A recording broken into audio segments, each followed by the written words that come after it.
Welcome back to our city, where I'm joined by Bill Slezak from the Army Corps and John Dobroshevitz, the professor at Kean University, talking about Estuary Day. And John, can you describe the Elizabeth River Arthur Kill in terms of how it relates to an estuary?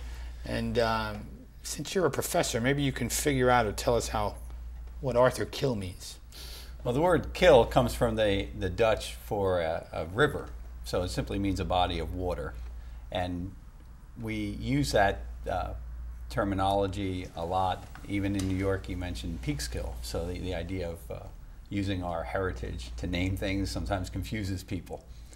For our local residents, the Elizabeth River, as it comes through the city, is channelized, as we talked about on a previous show. And most people pass it on a daily basis over a bridge or two, not really knowing it's even there. It's so heavily channelized. But once you pass the high school, it starts to open up. So, and it leads us into Matano Park, where the estuary transition begins. So if you go into Matano Park, you'll see water go up and down with the tides on a daily basis. And that continues all the way out into the Arthur Kill, where we have Veterans Park and the Marina, and Slater Park we've been working on recently to help restore and have a nice walkway. It's a couple miles long. I know you've taken it a number of times. And get our residents into looking at the waterway, not just to fish necessarily, or worry about getting into the water, but using that habitat to create a better quality of life in the area. And Bill, the role of the Army Corps on the Elizabeth River Arthur Kill watershed, tell us what that is. Yeah, I'd be happy to. The Corps we have basically three roles in the watershed. The first is the role in navigation. As many people may not realize it, but the Port of New York, New Jersey, while a tremendous natural port, is not naturally deep. Back at the time of Henry Hudson, for instance, the depths were that for ships would have to pass through were about 17 feet. And so over the years, Congress has directed the Corps of Engineers to improve navigation as the ships got bigger.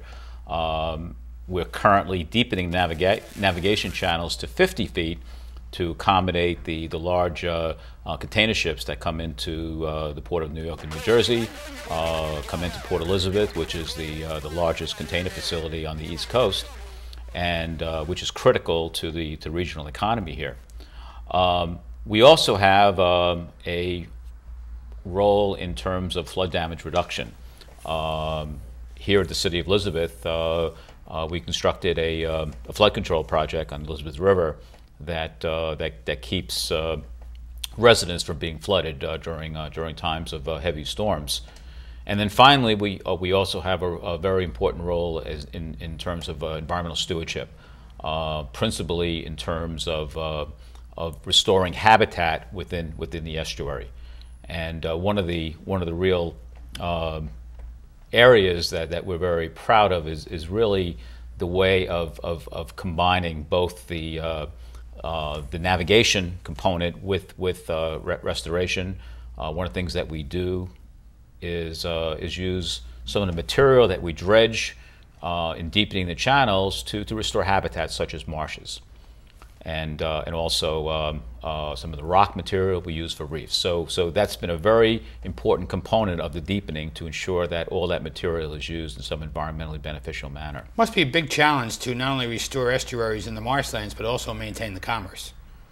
Yes, and interestingly, in the past, that was an area of conflict, where you had on one side the economic interest, the other side the environmental interest. One of the things that we've been able to accomplish is to really broaden what the goals are, and it's not an either-or.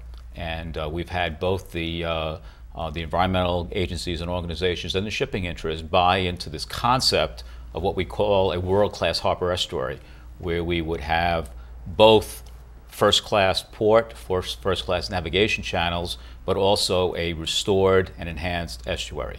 I'm still going to hold you guys to getting me out to Shooter's Island, by the way. Watershed associations, John. Bill mentioned watershed associations. How are they formed? What does it do? And how important are they to this area? We've established the Elizabeth River Arthur Kill Watershed Association kind of uniquely through Future City, our local nonprofit that has worked for over 10 years just on overall community issues in the city.